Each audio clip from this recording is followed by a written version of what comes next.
Welcome. I am absolutely thrilled to share today's material with you. We're going to be digging into an ancient, visually intense text that is firmly anchored around the destiny of a single, highly contested place, the city of Jerusalem. We are, of course, talking about the book of Zechariah. All right, let's just jump right in. Picture this scene for a second. A woman, literally representing the embodiment of wickedness, being shoved into a heavy lead measuring basket by an angel. I mean, wow, right? This perfectly captures the sheer surrealism of Zechariah's night visions. If you thought this was just going to be some dry, dusty historical account, yeah, think again. This is a wild, highly symbolic prophetic journey, and it demands your full attention. Now, apocalyptic literature can definitely feel a little disjointed sometimes. So to make sense of it all, we're going to follow a clear prophetic arc across four main sections. 8 visions of restoration, justice over empty rituals, the tale of 2 shepherds, and finally, the day of the Lord. Okay, starting right off with Section 1, 8 Visions of Restoration. So, to set the historical stage here, the text kicks off in the 2nd year of King Darius. God declares that he is returning to Jerusalem with mercy. This is a huge deal, especially after being deeply angry with the Israelites' forefathers for 70 long years.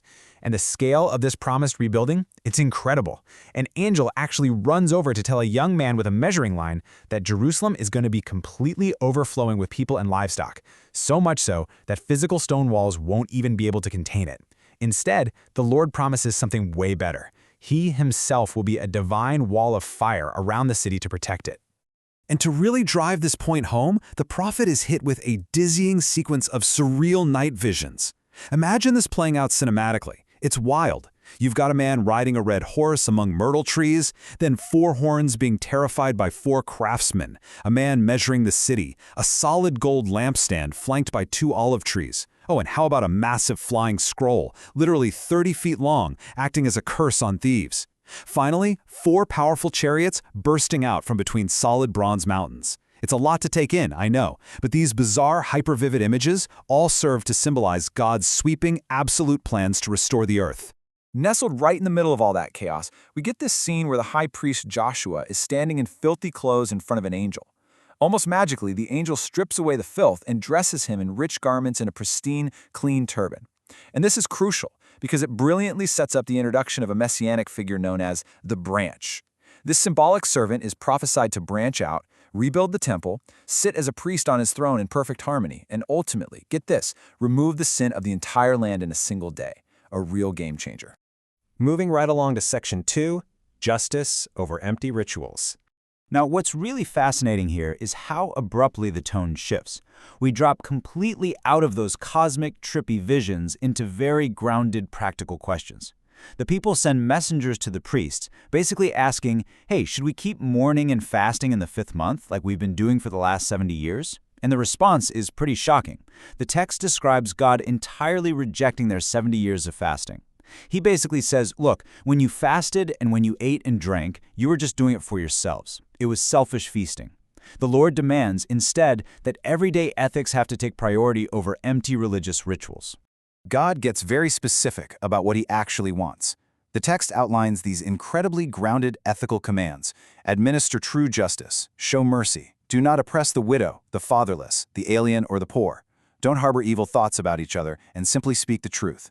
It's a stark reminder that social justice and actively caring for the most vulnerable members of society are inextricably linked to the spiritual health of this newly restored city. You can't have one without the other.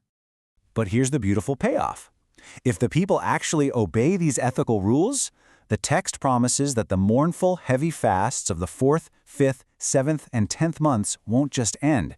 They'll be miraculously transformed into happy, joyful festivals for Judah. Fasting literally turns into joyous feasting, provided they genuinely love truth and peace. Which brings us to Section 3, the tale of 2 shepherds. Things take a bit of a darker turn here. The narrative morphs into this intense allegory about leadership and broken promises. We're given this bizarre sequence where a good shepherd is told to pasture a flock that's already marked for slaughter, an oppressed people. He takes up 2 staffs, beautifully naming them Favor and Union. Now, at first, he's successful. He gets rid of 3 bad shepherds in a single month. But eventually, the flock turns on him, they detest him, and he just grows weary of it all. In this highly dramatic gesture, he breaks his staff named Favor, entirely revoking the covenant, and then he snaps the staff named Union, completely shattering the brotherhood between Judah and Israel. And this leads to a moment that might sound familiar to you. The weary shepherd asks to be paid for his time, and they hand him exactly 30 pieces of silver. It's such a specific, iconic detail. The Lord sarcastically calls it a handsome price and tells the shepherd to just throw it to the potter in the house of the Lord, which of course he does. So we have that first shepherd who just gives up. But then we get a total pivot to this absolutely chilling prophecy of a new shepherd, a foolish, worthless shepherd. Instead of protecting the lost sheep or healing the injured ones, this guy will actively destroy the healthy sheep. He eats the choice meat and literally tears off their hoofs. It's brutal. And because of this, the text pronounces a severe curse on him, stating his arm will completely wither away and his right eye will be permanently blinded. All right, let's see how all of this builds up to the end in our final section, the Day of the Lord. We now enter this highly dramatic, high-stakes apocalyptic sequence where the fate of the entire world converges on one spot, Jerusalem. The text describes a terrifying future siege. All the nations of the earth gather together to fight against the city. But God declares he's going to make Jerusalem a cup that sends all the surrounding peoples reeling. It becomes an immovable rock. Anyone, literally anyone, who tries to move it will only severely injure themselves. Meanwhile, the leaders of Judah will consume the attacking nations like a flaming torch tossed into a woodpile. Now, chapter 13 gets into some pretty grim specifics for this time of judgment. To put the sheer scale into perspective, the prophecy envisions that a massive 2/3 of the people in the land will be struck down and perish. And for the remaining 1/3, well, they aren't exactly getting off easy. They are thrust right into the fire to be refined like silver and tested like gold, essentially burning away the impurities until they ultimately call on God's name. And the final chapter outlines these mind-bending cosmic events and bizarre plagues.